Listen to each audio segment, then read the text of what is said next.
अच्छी और सच्ची खबरों में सबसे पहले बात सिलखियारा सुरंग में चलाए जा रहे रेस्क्यू ऑपरेशन की। उत्तरकाशी की इस निर्माणाधीन टनल में 12 तारीख से फंसे 41 मजदूरों को बचाने के लिए चलाया जा रहा रेस्क्यू ऑपरेशन फिर शुरू कर दिया गया है, जिसके बाद ये उम्मीद जताई जा रही है कि ये सभी मजदूर किसी भी वक्त सुरंग से बाहर आ सकते हैं। दरअसल ऑगर मशीन से ड्रिल करते वक्त रास्ते में आई अड़चन से ड्रिलिंग को रोकना पड़ा था, लेकिन अब अड़चन को भी दूर कर लिया गया है। ऑगर के जो ब्लेड्स हैं, वो ऑगर के ब्लेड्स के चारों तरफ ऐसे मुड़ गया।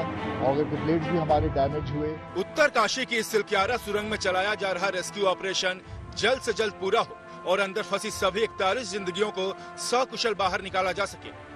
इसके लिए क्या कुछ प्रयास किए जा रहे हैं, इसकी गवाही ये 3 तस्वीरें दे रही हैं। एक तरफ विशेषज्ञों की भारी भरकम टीम ने 41 मजदूरों को बचाने के लिए पूरी ताकत झोंक रखी है, तो वहीं दूसरी तरफ 13 दिनों से जिंदगी की जंग लड़ रहे मजदूरों की सलामती के लिए देश के अलग अलग मंदिरों में विशेष पूजा भी की गई। बीते 2 से 3 दिनों के भीतर निर्माणाधीन सिलखियारा सुरंग में बहुत कुछ ऐसा घटा है, जिसके बाद ये उम्मीद जगी है कि जल्द ही मजदूरों को बाहर निकालने में सफलता मिल जाएगी। लेकिन मजदूरों तक पहुंचने के लिए किए जा रहे प्रयासों में एक ऑगर मशीन से ड्रिलिंग के दौरान कुछ अड़चने रास्ते में फिर आ गई, जिसके चलते रेस्क्यू ऑपरेशन को कुछ घंटों के लिए रोकना पड़ा। लेकिन अब इन अड़चनों को रास्ते से हटाने का दावा एक्सपर्ट की ओर से किया गया है। कोलैप्स के बाद ये मशीन में ये सामने ऑगर इसलिए चल नहीं पाया, तो वो ऑगर के जो ब्लेड्स हैं, वो ऑगर के ब्लेड्स के चारों तरफ ऐसे मुड़ गया।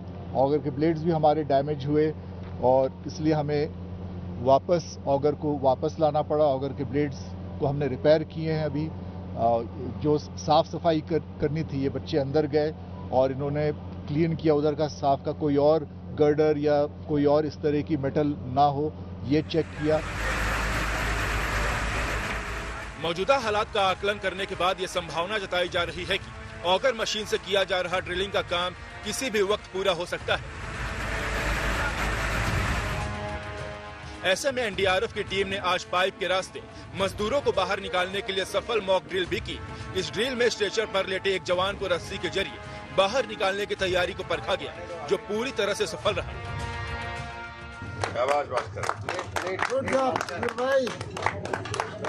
आराम से। ये तैयारी बता रही है कि रेस्क्यू ऑपरेशन को सफल बनाने के लिए हर संभव प्रयास किए जा रहे हैं। आज हम पॉजिटिव ये मान सकते हैं कि अभी जो पाइप डालकर के आगे पुश किया जाएगा, उस समय उससे एहसास हो जाएगा, पता चल जाएगा कि जो जीपीआर ये टेक्नोलॉजी का भी इस्तेमाल करने के लिए, तभी आप लोगों को बताना चाहते हैं कि हर संभव प्रयास किए जा रहे हैं। जो भी टेक्नोलॉजी कोई कहीं से सजेशन आता है, कहीं पॉसिबल अवेलेबल है, वो कहीं पर भी है देश के अंदर, उन सभी टेक्नोलॉजीज का इस रेस्क्यू ऑपरेशन में इस्तेमाल किया जा रहा है। इन्हीं प्रयासों के तहत ही अंदर फंसे 41 मजदूरों के खाने पीने और स्वास्थ्य का भी पूरा ख्याल बाहर से रखा जा रहा है। डॉक्टरों की सलाह पर मजदूरों को खाना और दवाएं मुहैया कराई जा रही हैं, ताकि 13 दिनों से जिंदगी की जंग लड़ रहे मजदूर खुद को स्वस्थ रख पाएं। मनोज जी, ये खाना कहाँ के लिए तैयार हो रहा है, कुछ बता पाएंगे? सर, ये अंदर 41 पीपल के लिए जा रहा है और ये खाना हल्का ही खाना जा रहा है डॉक्टर के हिसाब से। तो मतलब हैवी फूड नहीं जा रहा है? नहीं जा रहा है सर। तो क्या जाता है खाने में भी नॉर्मली जो जा रहा है? नॉर्मली सर खिचड़ी जा रहा है और दूध जा रहा है।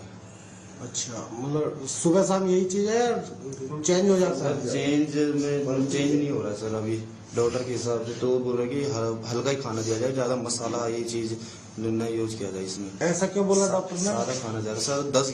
10 दिन से जिन बंदों ने खाना नहीं खाया है, तो एकदम हैवी खाना खाओगे तो उनका अंदर तबीयत भी बिगड़ सकता है, इसलिए उनको सादा खाना खिलाने के लिए बोला हुआ है।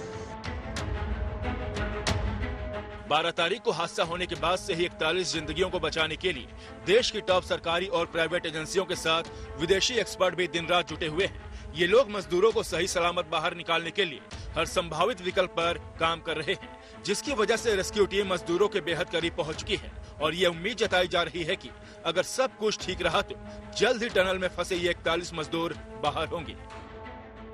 उत्तरकाशी से आशुतोष मिश्रा, अंकित शर्मा और अमित भारद्वाज के साथ bureau report, good news today. और चलिए अब बात कर लेते हैं देव दीपावली की। वाराणसी में हर साल होने वाले इस आयोजन की तारीख जैसे जैसे नजदीक आती जा रही है, वैसे वैसे तैयारियां भी तेज हो गई हैं। घाटों पर दियों को रोशन करने के अलावा भी 27 तारीख की शाम को कई ऐसे कार्यक्रम होने जा रहे हैं जो इस देव दीपावली कार्यक्रम में चार चांद लगाने का काम करेंगे। इस कार्यक्रम को देखने के लिए देश ही नहीं बल्कि विदेशों से भी लोगों के काशी पहुंचने का सिलसिला अभी से शुरू हो चुका है।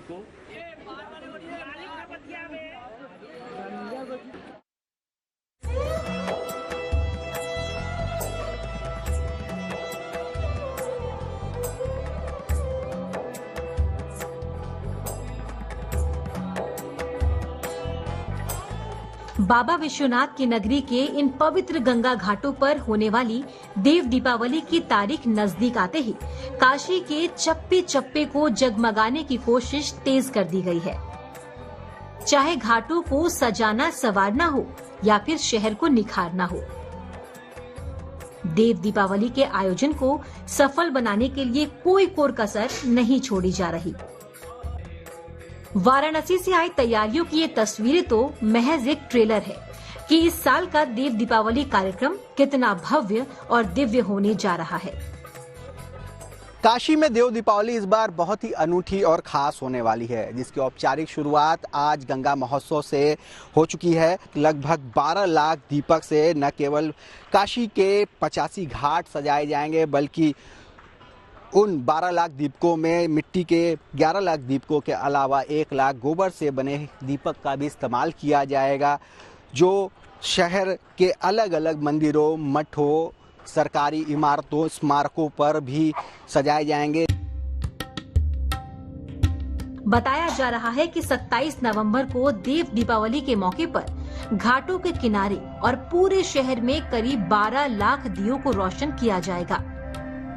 इसके साथ ही काशी के घाटों के किनारे सदियों से खड़ी ऐतिहासिक इमारतों पर धर्म की कहानी जीवंत होती दिखेंगी। पर्यटन विभाग के मुताबिक काशी के चेत सिंह घाट और ललिता घाट पर sound and light show with projection holographic show आयोजित होगा, जिसके तहत एक शो करीब 25 से 30 मिनट का होगा। इतना ही नहीं, पर्यटकों को संगीत के साथ लेजर और लाइट्स का अनूठा तालमेल देखने को मिलेगा। इसके अलावा गंगा पार रेत पर ग्रीन आतिशबाजी का भी आयोजन किया जाएगा, मगर यह आतिशबाजी शिव तांडव स्तोत्र और डमरू की थाप पर होगी। इस बार घाट और नदी के उस पार भी रेती पे भी दिए जलाए जाएंगे। और कार्यक्रम की अगर हम बात करें तो इसमें प्रोजेक्शन मैपिंग होगी और इसके अलावा ग्रीन फायर क्रैकर शो, जो इंटरनेशनल आतिशबाजी का शो है, वो भी किया जाएगा। बड़ी संख्या में टूरिस्ट इस समय आता है। आज की डेट में सारे होटल्स, बोट्स लगभग सब पैक हैं, फुल हैं और हम उम्मीद करते हैं कि इस बार 8 से 10 लाख टूरिस्ट इस कार्यक्रम को, इस इवेंट को देखने आएगा। घाटों के अलावा पूरे शहर की भी जिम्मेदारी रहती है, जगह जगह कुंड, तालाब, मंदिरों पर भी दीपों की लड़ियां दिखती हैं। क्या ऐसा भी कुछ तैयारी है? जी बिल्कुल बिल्कुल। घाटों के साथ साथ जो प्रमुख कुंड हैं उस पे भी दिए जलाए जाते हैं, मंदिरों पे भी जलाए जाते हैं, जो राजकीय स्मारक हैं वहाँ पर भी लाइटिंग होती है और बड़े चौराहों पे भी। इसके अलावा जो एयरपोर्ट है और इसके अलावा रेलवे स्टेशन है, जो रूट है पूरा, उसको एज ए ब्रांडिंग के रूप में हम इसको सजाते हैं। भगवान शिव की ये नगरी वैसे तो साल भर ही बाबा के भक्तों से गुलजार रहती है, मगर बीते कुछ सालों में देव दीपावली के आयोजन का साक्षी बनने के लिए यहाँ हजारों नहीं बल्कि लाखों की संख्या में भक्त पहुँच रहे हैं। यही वजह है कि इस आयोजन में हर साल लोगों के लिए कुछ न कुछ नया किया जाता है, जो इस देव दीपावली कार्यक्रम में चार चांद लगाने का काम करता है। इस साल भी 27 तारीख की शाम को यहाँ करीब 10 लाख लोगों के आने की उम्मीद जताई जा रही है, जिसे देखते हुए प्रशासन इन तैयारियों को वक्त पर पूरा करने में जुटा है। वाराणसी से रोशन जायसवाल, गुड न्यूज टुडे। तो देव दीपावली के इस आयोजन में 10 लाख लोगों के आने की उम्मीद जताई जा रही है। ऐसे में इतनी बड़ी तादाद में आने वाले लोगों की सुरक्षा भी एक बड़ा मसला हो जाता है। वाराणसी पुलिस ने देव दीपावली को लेकर कई तरह के इंतजाम किए गए हैं। क्या इंतजाम किए गए हैं प्रशासन की तरफ से, उसकी एक रिपोर्ट आपको दिखा देते हैं।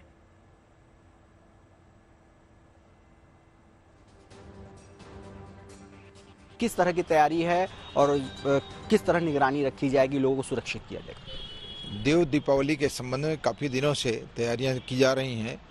सुरक्षा व्यवस्था की दृष्टि से पूरे 85 घाटों को और बाहर के एरियाज को 8 जोन, 11 सेक्टर व 32 सब सेक्टर में विभाजित किया गया है।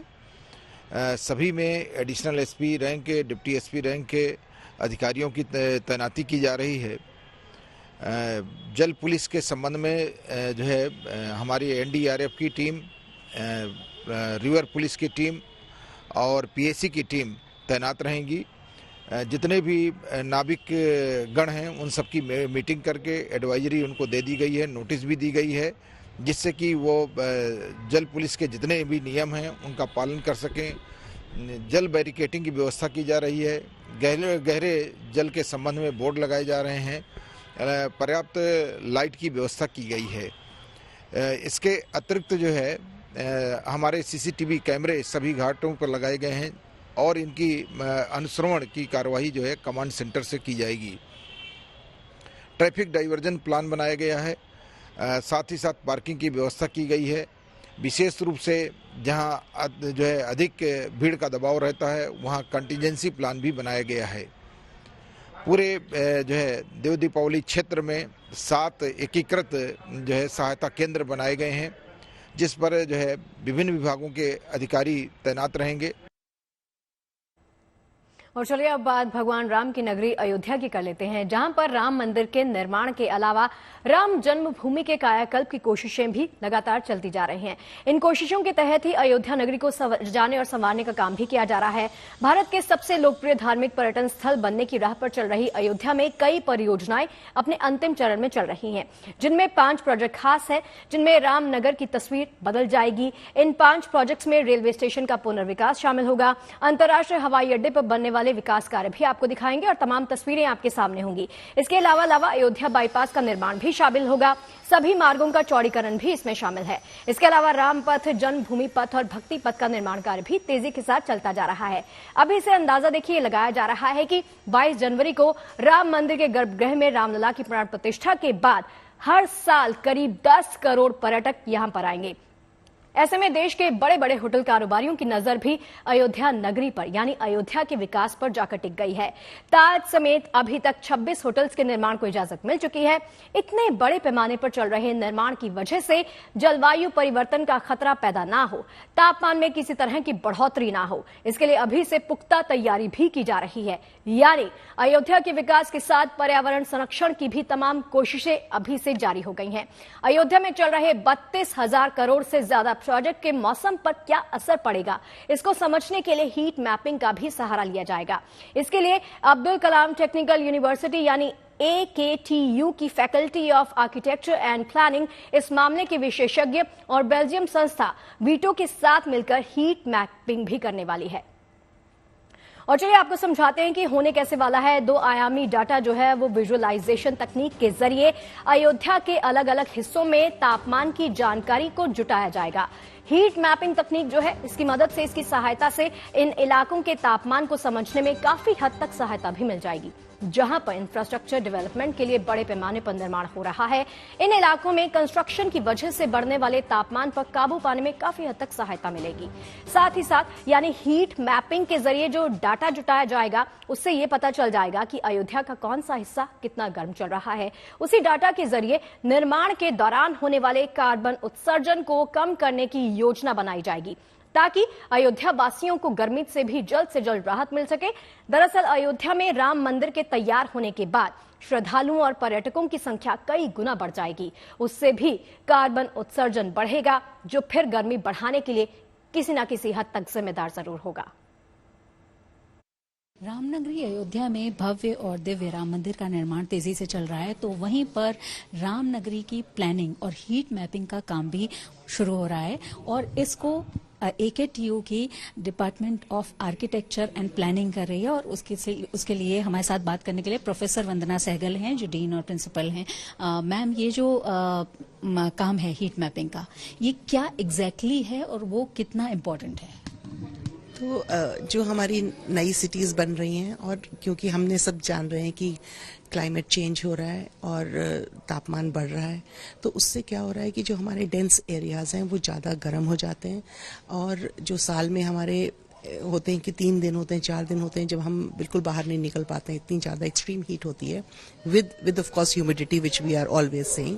सो what we are saying is that अब वो दिन और ज़्यादा बन जाएंगे, बहुत ज़्यादा हो जाएंगे. सो उसको कम करने के लिए we are using technology to map an area कि यहाँ पे इतना हीट स्ट्रेस यहाँ पर हो रहा है इस घने इलाके में, और वो धीरे धीरे जैसे ही उसको हमें डाटा मिल जाएगा तो वी कैन ऑल्सो प्लान कि जब ग्रीनफील्ड एरिया है तो हम थोड़ा दूर बनाएं और उसको कैसे प्लान करें. सो उसके हिसाब से कल जैसे एडीए के यहाँ पे वाइस चेयरमैन थे, ही टोल्ड अस दैट उन्होंने बिल्कुल सोलर सिटीज़ बनाई है वहाँ पर कि वो सोलर से चल रही हैं, तो they are not taking out carbon, नहीं ज़्यादा निकल रहा है, तो वो कार्बन को हमें मैनेज करना है.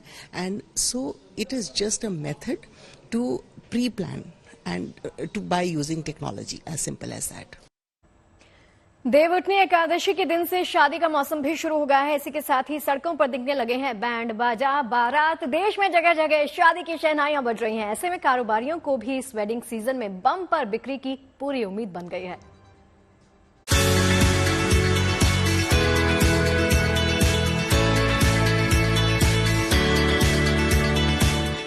आ गया वेडिंग सीजन, जिसके आते ही लोगों की शॉपिंग वॉपिंग शुरू हो गई है.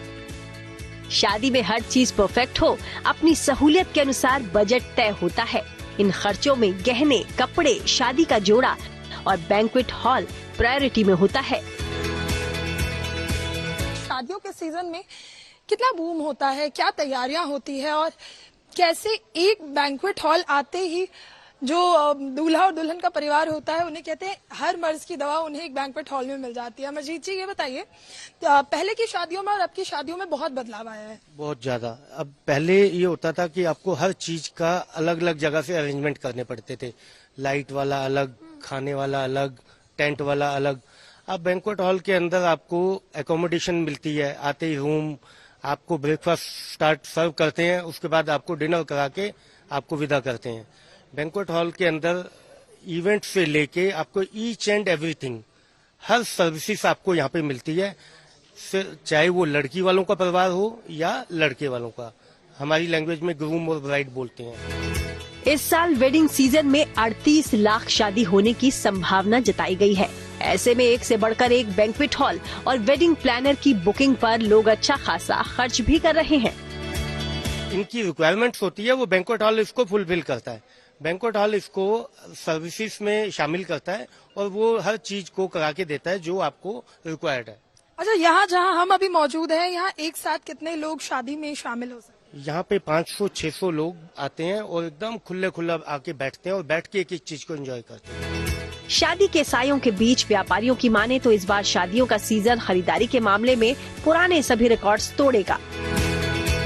ऐसा इसलिए भी मुमकिन है क्योंकि ब्राइडल ग्रूम की ड्रेसेस के अलावा लोग दूसरे कपड़ों से लेकर गहनों पर इस सीजन में खुलकर पैसा लुटाएंगे. तो चलिए आपको आज लिए चलते हैं देश की राजधानी दिल्ली के चांदनी चौक बाजार में, जहां कारोबारी दुल्हा दुल्हन की खूबसूरत पोशाकों और गहनों की एक से बढ़कर एक वैरायटीज की बिक्री कर रहे हैं. अलग अलग ट्रेंड है शेरवानियों का और अलग अलग कलर की शेरवानी लोग पसंद करते हैं. ऐसे में संजीव जैन जी, आपसे समझना जरूरी हो जाता है, दुकान आपकी है, लोग कैसी शेरवानी लेना पसंद कर रहे हैं? क्योंकि मैं ये जो सामने 3 तस्वीरों में देख पा रही हूँ, ये तो किसी राजा महाराजा जैसा लुक दे रहा है. लोग बेसिकली आजकल पिस्टल शेड्स पे जा रहे हैं, like ivory shade, peach shade, fawn shade और लाइट पिंक शेड. तो ये सब ट्रेंड आ गया है थोड़ा सा पिस्टल शेड्स का, और कंप्लीट सेट्स लेते हैं. उसमें शेरवानी, जूती, पगड़ी, माला, सारी चीजें इंक्लूड होती हैं. ग्रूम जब वो पहनता है तो पूरा सेटअप बन जाता है. और हर तरह के कस्टमर्स आते हैं. 3-4 हज़ार रुपए के से स्टार्टिंग होके और 50-60 हज़ार रुपए तक की हमारे पास वैरायटीज होती हैं. लोग सबसे ज्यादा कौन से बजट में लहंगा लेते हैं? Ma'am 10,000 to 30,000. 10 से 30 हजार मैक्सिमम रेंज यही होती है. यानी अगर किसी को बजट में शादी करनी है तो उसको चांदनी चौक आना है. चांदनी चौक आना ही पड़ेगा. आना नहीं चाहिए, आना ही पड़ेगा. अच्छा, जो सबसे महंगे लहंगे की हम बात कर रहे हैं उसकी कितनी कीमत? मैम आप हमारे पास देखेंगे तो अराउंड 50 to 60,000 और अगर आप मार्केट में जैसे जाएंगे करोल बाग या मेन चांदनी चौक भी देखेंगे तो 1 लाख to 2 लाख। इस बार बाजार बहुत पॉजिटिव है और मैं मानता हूं कि आने वाले टाइम के अंदर और बेहतर होगा। लोग काफ़ी इन्वेस्ट कर रहे हैं और लोगों को काफ़ी पसंद आ रहा है। लोग काफ़ी हैवी दिवाली के बाद लोग काफ़ी बाहर निकले हैं मार्केट के अंदर, जहाँ जैसे जैसे भीड़ कम हुई है लोग काफ़ी आ रहे हैं ज्वेलरी खरीदने शादी के हिसाब से। फिलहाल तो सड़कों पर बैंड बाजा बारात जगह जगह नजर आ रहे हैं। बैंक्वेट हॉल में घराती बाराती की चहल पहल दिख रही है, तो वहीं बाजारों में शादी ब्याह की खरीदारी को लेकर रौनक देखने लायक है। और इस बीच देश के कारोबारियों को उम्मीद है कि इस साल पिछले साल से कई गुना ज्यादा शादियां हो रही हैं, जो उनको अच्छे मुनाफे की सौगात देकर जाएंगी। दिल्ली से नीतू झा के साथ bureau report, good news today.